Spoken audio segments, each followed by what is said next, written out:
आपने एक बहुत सही समय पर राष्ट्रीय स्तर पर इस मुद्दे को उठाने का बीड़ा उठाया है। मैं निशा को, कुलभूषण जी को, आपको, पूरी टीम को बहुत बधाई देता हूं कि आपके इस सपोर्ट से हमें बहुत बल मिलेगा, मॉरल सपोर्ट मिलेगा।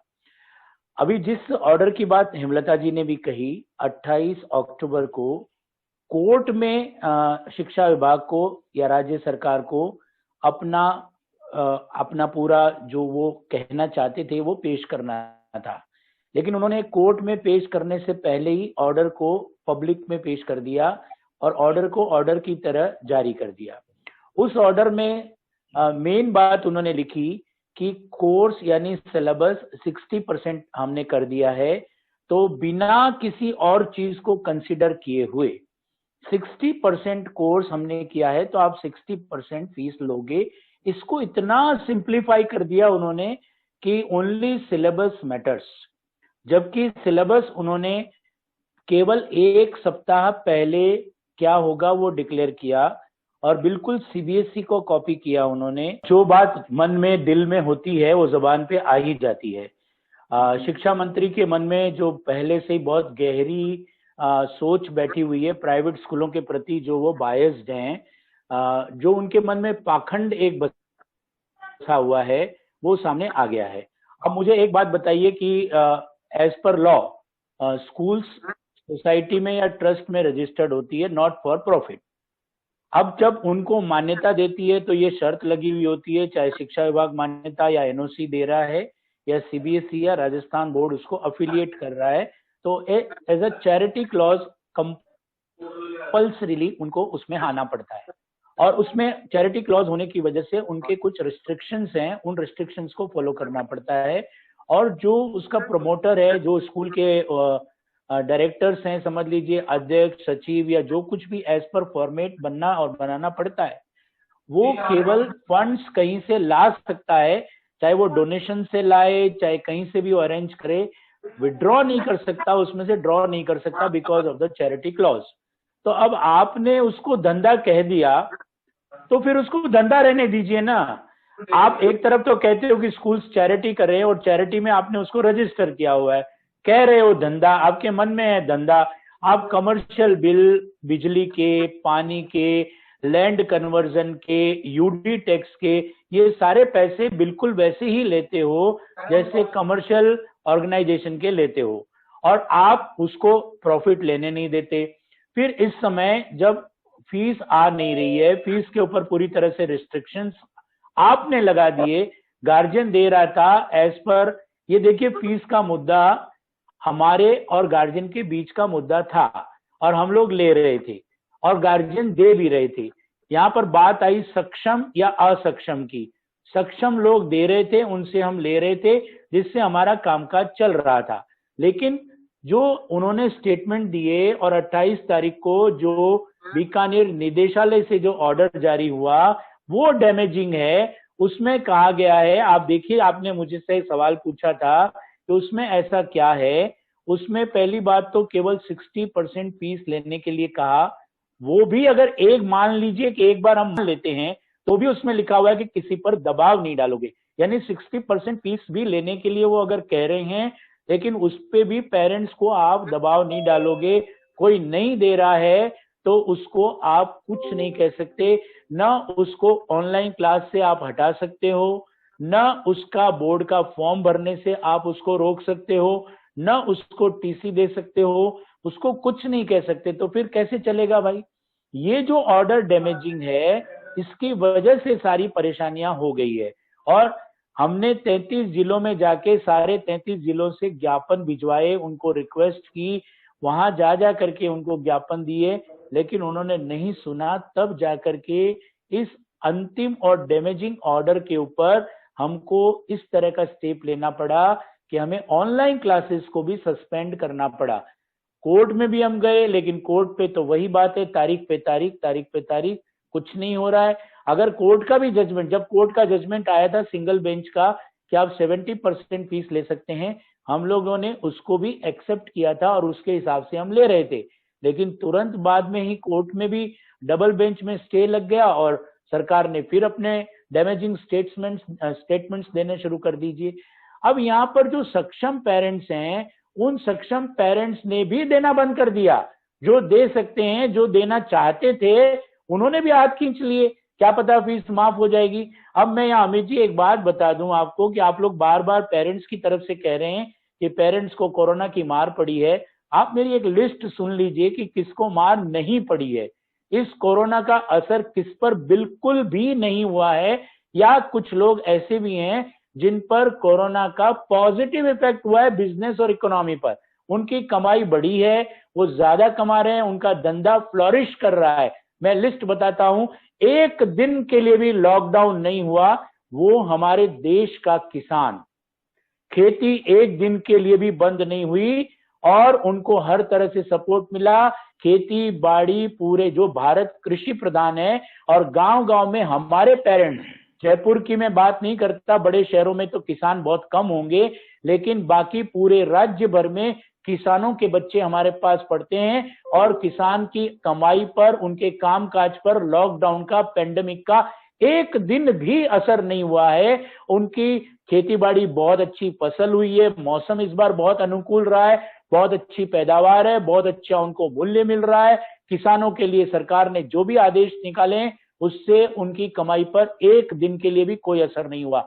लॉकडाउन के समय खाद्यान्न, चाहे वो फल, सब्जियां, अनाज, दालें हों, बराबर बिक रही थी। न उनकी डिमांड कम हुई, न उनका प्रोडक्शन कम हुआ, न उनकी कमाई कम हुई। तो किसान कहां पीड़ित है, मुझे जवाब दीजिए। नंबर 2, एक बार सुन लीजिए मेरी बात। नंबर 2, इस देश का जवान यानी फौज में, पैरामेडिकल में, सपोर्ट सर्विस में, पुलिस में, ट्रैफिक में, जितने भी लोग इस तरह के हैं जवान हमारी सुरक्षा के लिए, उनकी तनख्वाहें चालू है। एक दिन के लिए भी उनकी तनख्वाहें बंद नहीं हुई। हमारे स्कूलों में बहुत सारे जवानों के, आर्मी पर्सन्स के बच्चे पढ़ते हैं और उनकी कमाई पर कोई असर नहीं है, लेकिन एक पैसा कोई देना, एम्प्लॉइज का सैलरी नहीं रुका है, ठीक बात है। हाँ। तो फिर लेकिन मैं मुद्दे से नहीं भटकना चाहता हूं कि ये जरूर है कि बहुत सारे ऐसे सेक्टर हैं जिनके लिए कि इस पे उतना ज्यादा इम्पैक्ट नहीं पड़ा है। उतना ज्यादा नहीं, बिल्कुल नहीं पड़ा है, बिल्कुल भी इम्पैक्ट नहीं पड़ा है। कईयों के तो पॉजिटिव आया है साहब। मेडिकल स्टोर वालों के, मास्क बेचने वालों के, सैनिटाइजर बेचने वालों के, ऑनलाइन वाले प्रोडक्ट्स और सॉफ्टवेयर बेचने वालों के, शेयर मार्केट के बहुत सारे लोगों के शेयर मार्केट एक दिन के लिए भी बंद नहीं रहा। आबकारी डिपार्टमेंट एक दिन बंद नहीं रहा। उनकी सबकी कमाइयां बढ़ी है। तो फिर जो 20-30% लोग जिनको अफेक्ट हुआ है उनको हम कंसिडर करते हैं ना 1 to 1 के लिए। राजस्थान में 2.5 लाख बच्चे प्राइवेट से सरकारी में माइग्रेट हो चुके हैं। अभी उल्टा है, दूसरा राजस्थान से बहुत सारे बच्चे हरियाणा, गुजरात, एमपी में माइग्रेट हो चुके हैं। आप थोड़ा सा अमित जी अगर बोलने का मौका दें, और अगर बोलने की बिल्कुल, मैं आपके पास ही मोदी जी आ रहा था, और ये पैंडेमिक का ही प्रभाव है। तो जो ट्रेंड हो रहा था, मैं कहना क्या चाह रहा था कि पिछले अगर पूरा देखेंगे, ये 10 साल का ही नहीं, तो नंबर अगर प्राइवेट स्कूल बढ़ रहे हैं, बच्चों का एनरोलमेंट बढ़ रहा है, इसका मतलब उन पेरेंट्स भी आपके पास आए एक भरोसे के साथ आए, एक सम्मान के साथ आए। उन्होंने भी अग्री किया फीस देने के लिए, और फीस के अलावा भी और भी प्रॉब्लम आते हैं। तो खैर, ये जितना है, और हम लास्ट के 10-15 मिनट में भी हैं, तो मोदी जी मैं आप ही से जानना चाहूंगा कि एक तो हम समस्याओं को समझ रहे हैं, और इन समस्याओं का अब हमारे पास सरकार से डिमांड क्या कर रहे हैं। ये स्ट्राइक के लिए सरकार ऐसा क्या करे कि ये प्रॉब्लम सॉल्व हो, स्ट्राइक खत्म हो, ऑनलाइन एजुकेशन शुरू हो, और ऑनलाइन ही नहीं, अब तो फिजिकल एजुकेशन भी क्या शुरू किया जा सकता है, जैसे कुछ स्टेट्स में शुरू हो रहे हैं धीरे धीरे। हाँ मोदी जी। तो अमित जी थोड़ा सा बोलने दीजिए, क्योंकि आपकी मीटिंग पहले ही 15 मिनट तो लेट शुरू हुई है। और उसके बाद आप जो मुद्दे की बात है कि जैसे आपने कहा कि हम टीचर्स को आगे रख करके फीस को लेना चाहते हैं, तो आप ये बताइए कि जो 15%, 20% लोग जो कोरोना से इकोनॉमिकली अफेक्ट हुए हैं, उनको सामने रख करके बाकी लोगों को क्यों आप रिलीफ दिलाना चाहते हैं? जो दे सकते हैं उनको देने क्यों नहीं देते? ये जो कुछ जिनको हम कहते हैं एक्टिविस्ट टाइप के कुछ पेरेंट्स हो गए हैं, या जो वकील टाइप के जो लोग जो कोर्ट में और सब आगे आ रहे हैं, जो खुद बड़ी बड़ी गाड़ियों में आते हैं और मांग करते हैं कि हमारे पास पैसा नहीं है, उनके लिए बचाव करना ये कहाँ का धर्म है, कहाँ का न्याय है? दूसरी बात, जो शिक्षा मंत्री और जो शिक्षा विभाग पहले से ही बायस्ड हैं, जिनके पहले से ही दिमाग में बैठा हुआ है कि हमें तो प्राइवेट स्कूलों को खत्म कर देना है, क्वालिटी एजुकेशन से जिसका कोई लेना देना नहीं है, हमें तो केवल सरकारी सिस्टम को और सरकारी स्कूलों को प्रोटेक्ट करना है, जो पॉलिसी इसी तरह से बना रहा हो, जो एग्जीक्यूशन उसी तरह से कर रहा हो, जो बयान उसी रूप में दे रहा हो, उसके सामने प्राइवेट स्कूल या कोई भी कानून, कोई भी नैतिकता क्या करेगी। आज हमारी नैतिकता, हम सारी नैतिकता का ठेका हमने ही ले रखा है क्या? आज शिक्षा मंत्री की कोई जिम्मेदारी नहीं है क्या? 11 लाख जो हमारे प्राइवेट स्कूलों के कर्मचारी हैं, प्लस सपोर्ट सर्विसेज इतनी सारी है, जो क्वालिटी एजुकेशन दे रहे हैं, उनसे बेहतर रिजल्ट दे रहे हैं, आज उन लोगों ने अपने सारे कानून, जितने भी नियम कानून कायदे उनके लिए बना रखे। शर्म आनी चाहिए उस शिक्षा मंत्री को जिन्होंने अभी पहले ये कहा था कि दीपावली अवकाश सिर्फ 3 दिन का किया जाएगा, लेकिन सरकारी स्कूलों के दबाव में 10 दिन का वापस किया, और वो शीतकालीन अवकाश भी यानी विंटर ब्रेक को भी स्क्रैप करने के लिए तैयार नहीं है सरकारी टीचर्स, जबकि हम तैयार है, हम संडे को पढ़ाने तैयार है, दिवाली के 2 दिन छोड़ करके बाकी दिन पढ़ाने के लिए तैयार है, विंटर में पढ़ाने को तैयार है, सिलेबस 100% पढ़ाने को तैयार है, और 60% सिलेबस केवल एग्जाम में नहीं आएगा, इतना उन्होंने कहा है, बोर्ड के एग्जाम में। बाकी कॉम्पिटिटिव एग्जाम्स का क्या होगा? जिस बच्चे को आपने 60% सिलेबस पढ़ाया है और बाकी 40% नहीं पढ़ाया है, वो कॉम्पिटिटिव एग्जाम्स में क्या करेगा? और सिलेबस सारा एक दूसरे से लिंक्ड है। अगर हमने एक पार्ट नहीं पढ़ाया, एक यूनिट नहीं पढ़ाया, तो दूसरे यूनिट की पढ़ाई वो कर नहीं पाएगा। सब कुछ पढ़ाना पड़ता है। सरकार साथ में ये भी कह रही है कि आपको पढ़ाना सब कुछ है, लेकिन एग्जाम में नहीं आएगा, और वो भी सिर्फ बोर्ड एग्जाम में। बाद में जो कॉम्पिटिटिव एग्जाम्स है उनका क्या होगा? और जिस सरकार ने इस तरह का पहले से ही मानस बना रखा हो कि by any hook and crook हमें प्राइवेट स्कूलों का दमन करना है, दमनकारी नीति अपना रही है, ये लोकतांत्रिक सरकार नहीं है और ये जायज सरकार नहीं है, जिसने पहले से ही और जिनके हाथ में कानून बनाना, इंप्लीमेंट करना, जैसे आप कहते हैं ना कि रेगुलेटर, रूल मेकर, और वो सब कुछ वही है, तो फिर उनका डंडा चल रहा है, और ऐसे में आप किसी न्याय की उम्मीद नहीं कर सकते। अब इन लोगों ने जो जो ये आदेश निकाले हैं, उन आदेशों से सिवाय ये जैसे बड़े खुश हो रहे हैं कि हमारे यहाँ नामांकन बढ़े हैं, 2.5 लाख हमारे यहाँ स्टूडेंट बढ़ गए, एक एक जिले में बढ़े हैं 2.5 लाख। तो साहब, हमारे झुंझुनू की बात कर रहा हूं मैं, 2.5 लाख माइग्रेट हो चुके हैं प्राइवेट स्कूलों से गवर्नमेंट स्कूल में, जहां पर हिंदी मीडियम स्कूल्स हैं, स्टेट बोर्ड के स्कूल्स हैं, वो गांव गांव में खत्म हो चुके हैं। और जब वापस तो इसको किस तरीके से देखा जाए? आपकी मनमानी से परेशान होके जा रहे हैं या कि मजबूरी में जा रहे हैं? मनमानी हमारी नहीं, सरकार की मनमानी। वो हमें खोलने नहीं दे रहे हैं, हमारे पास पढ़ाई करने नहीं दे रहे, हमें फीस लेने नहीं दे रहे, हम कहां से पढ़ाएंगे? पोर्टल बंद कर रखा है हमारा और खुद का चालू है। आज सरकार ने अपने 2 तरह के पोर्टल होते हैं, सरकार के जो ऑनलाइन सिस्टम्स हैं, हमें भी हर चीज ऑनलाइन करनी पड़ती है। हमारे ऑनलाइन सिस्टम्स तो बंद कर दिए, उनके एडमिशन चालू हैं, हमारे एडमिशंस बंद कर दिए। इस तरह की दोहरी नीति अपनाते हैं। आरटी में एडमिशन की लॉटरी उस वक्त की थी जब हमारे स्कूल अभी खुले नहीं थे। उसमें शर्त ये थी कि 25% आप तब ले सकते हो जब 75% बाकी के आपके हैं। 75% का आंकड़ा दिखाओगे तो 25% ले सकते हो। हम 75% कहां से दिखाएं? एडमिशन कहां है? कहां अभी स्कूलें खुली हुई है? कहां किसी ने फीस दी? जब फीस नहीं दी तो वो 75% का आंकड़ा मैं कहां से दिखाऊंगा?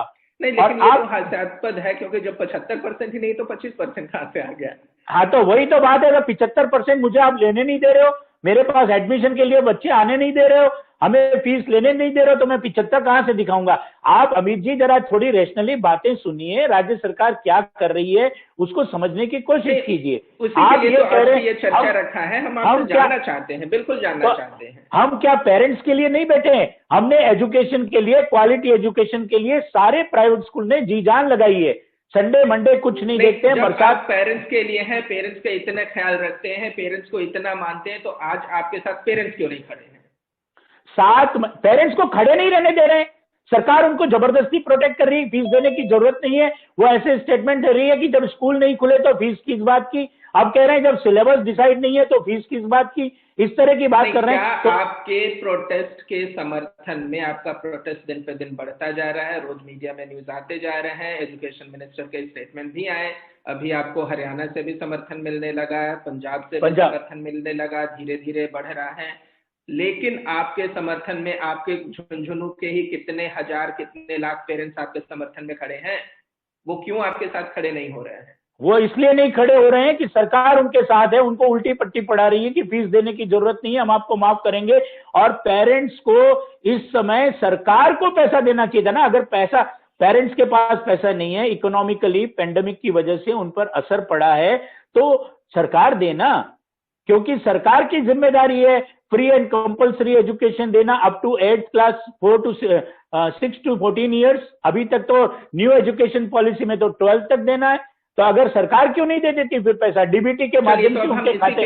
बात पे आते हैं, इस 1 घंटे के डिस्कशन को अब अगले 10 मिनट में रैप अप करेंगे, और अब उसमें मैं आपसे चाहूंगा 2-3 मिनट में मोदी जी और फिर 2-3 मिनट में हेमलता जी। अब समाधान पे आते हैं। प्रॉब्लम हो गई, काफी कुछ जाना और भी जानना है और भी जान लेंगे, लेकिन समय की कमी है, तो अब थोड़ा समाधान पे बताइए कि ऐसा क्या किया जाए कि प्रोटेस्ट भी बंद हो, ज्यादा से ज्यादा अभिभावकों को, बच्चों को शिक्षा मिले, अच्छी गुणवत्ता के मिले, ना सिर्फ पैंडेमिक में, पैंडेमिक के बाद भी स्कूल खुले, सारे शिक्षकों को रोजगार मिले, सबके सैलरी भी मिले, सब बढ़िया से हो। तो उसके लिए क्या किया जा सकता है? 2-3 मिनट में आप, फिर 2-3 मिनट में हेमलता जी से, और फिर मैं शर्मा जी के पास भी रुख करूंगा। देखिए, इसका समाधान तो सिंपल सा है कि फीस का मैटर स्कूल और पेरेंट्स के बीच का है। स्कूल वाले कोई अन्याय नहीं करते। हमारे स्कूल वाले तो इस समय अगर हमको फ्री छोड़ दिया जाए ना, तो हम लोग तो डिस्काउंट ऑफर कर दे के कंपटीशन में लग जाएंगे। हमारे प्राइवेट स्कूल वाले तो तू 60 दे रहा है, मैं 70 दे रहा हूं, और मैं 80% दे रहा हूं, मैं फ्री में पढ़ा रहा हूं। ये तो हमारे स्कूल वाले तो आपस में वैसे ही कंपटीशन करने लग जाएंगे। हम लोगों के बीच का हम मैटर सेटल कर लेंगे ना, जो दे सकते हैं उनसे लेंगे, जो नहीं दे सकते उनको हम कॉपरेट करते हैं। हमारे से बैलेंस शीट मांगती है सरकार की, आपकी बैलेंस शीट दिखाओ, आपका रिजर्व फंड दिखाओ। पेरेंट्स से क्यों नहीं मांगते? आपका सैलरी सर्टिफिकेट दिखाओ, आपकी सैलरी पे क्या कट हुआ है, आपकी इनकम पे क्या कट हुआ है, आप किस बिजनेस में हो, किस प्रोफेशन में हो, तब आप जायज बात करो ना। आप जिस बिजनेस और जिस प्रोफेशन, हम जिस दिन पेरेंट्स एसोसिएशन को इस प्लेटफॉर्म पे लाएंगे तो उनसे भी हम ऐसे प्रश्न पूछेंगे। ऐसा नहीं है कि हम केवल आपको कटघरे में खड़ा कर रहे हैं, अभी आपको तो आपसे को कटघरे में खड़ा किया जा रहा है, उन्हें भी करेंगे, लेकिन समस्या का समाधान। अब हम समाधान पे आते हैं ना, दूसरे लोगों को पे नहीं जाते हैं। समाधान एक ही है कि जैसे बहुत सारे राज्यों में और दुनिया के बहुत सारे देशों में स्कूल फिजिकली खुल चुके हैं, वैसे फिजिकली स्कूल्स खोलने की अनुमति दी जाए, और अगर एकदम छोटे बच्चों के लिए नहीं तो 6 to 12 दी जाए। अब ये इन्होंने जो आदेश निकाला, सिर्फ 10th और 12th खोलने का आदेश निकाला था। जो हमारा सबसे बड़ा ऑब्जेक्शन है वो ये भी है, सिर्फ बोर्ड क्लासेस की क्लास लगाने का उन्होंने निकाला, और उसका रीजन है कि उनको बोर्ड की फीस लेनी है। बोर्ड के लिए राजस्थान बोर्ड अजमेर को फीस लेनी है, क्योंकि सीबीएसई ने फीस ले ली बोर्ड की, राजस्थान बोर्ड फीस लेना चाहता है, इसलिए उन्होंने सिर्फ 2 क्लास खोलने की अनुमति दी। क्या ये हम समझते नहीं है कि ये फीस का फंडा है? आप हमें फीस के लिए कहते हो, आप फीस के लिए, सरकार ने कौन से काम रोके? आप कहते हो ना कि पेरेंट्स को प्रॉब्लम है, इकोनॉमिकली सबके ऊपर इफेक्ट आया, जीडीपी गिरी, ये हुआ, सरकार ने क्या काम रोक दिया? कौन से टैक्सेस में, जीएसटी में, बिजली में, पानी में, टेलीफोन में उन्होंने क्या राहत दी? राहत सिर्फ प्राइवेट स्कूल वाला ही दे। ये तो उसकी मांग की जाएगी ना। कहा कर रहे हैं 7 महीने से जो पेरेंट हमारी की जाएगी, कौन कर रहा है? कौन कर रहा है? 7 महीने से 8 महीने से जो पेरेंट हमारी फीस के लिए कह रहे हैं, वही पेरेंट्स बिजली, पानी, टेलीफोन, डीजल के बिल के लिए, गैस के पैसे के लिए, किसी चीज के लिए तो नहीं बोल रहे।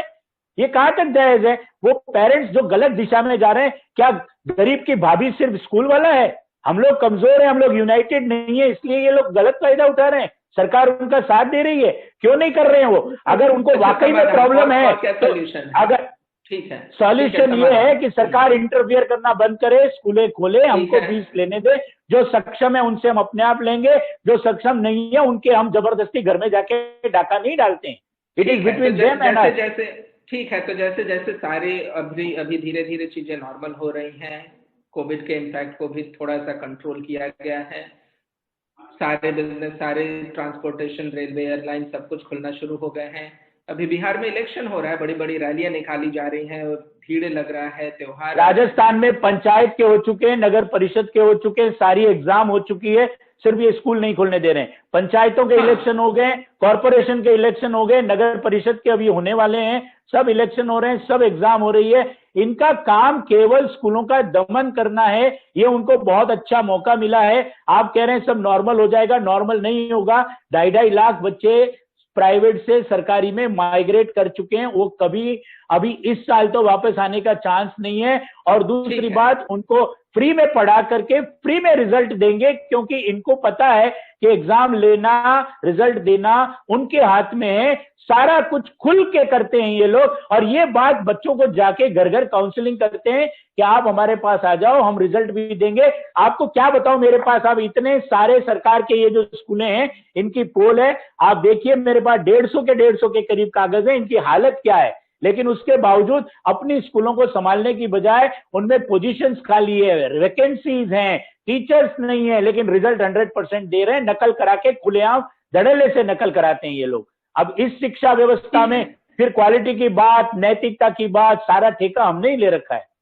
ठीक है, शिक्षा व्यवस्था में बहुत सारी कमियां हैं, वो कमियों को भी धीरे धीरे उम्मीद करते हैं उन सारे कमियों के लिए। तो सिर्फ ये नहीं कि हमारे मतलब पैसे आना बंद हो गए तो ही हम स्ट्राइक कर रहे हैं, विरोध कर रहे हैं। ऐसी मांगे, ऐसी परेशानियां जो सिस्टमैटिक प्रॉब्लम है, उसके लिए भी आपको पूरी तरीके से आवाज समय समय पे बुलंद करना चाहिए। और शिक्षा में सिस्टम में बदलाव की और सुधार की तो पूरी गुंजाइश है, हम वो सबको पता है कि अब अमित जी ये बात कह रहे हैं, वो पता है। अभी ये बात कह रहे हैं कि बोर्ड के फॉर्म भरवाने हैं, बोर्ड के फॉर्म भरवाने हैं, लेकिन आप अपनी फीस नहीं ले सकते। मेरा प्रिंसिपल वहां बैठ करके फॉर्म फॉरवर्ड करेगा, बाबू वहां बैठेगा, मेरा ऑफिस खुल के बैठा है, मैंने सिक्योरिटी लगा रखी है, मैं स्कूल खोल के बैठा हूं, 1 महीने तक एक बच्चा आएगा, फॉर्म भरवाऊंगा, मैं मेरी फीस नहीं लूंगा।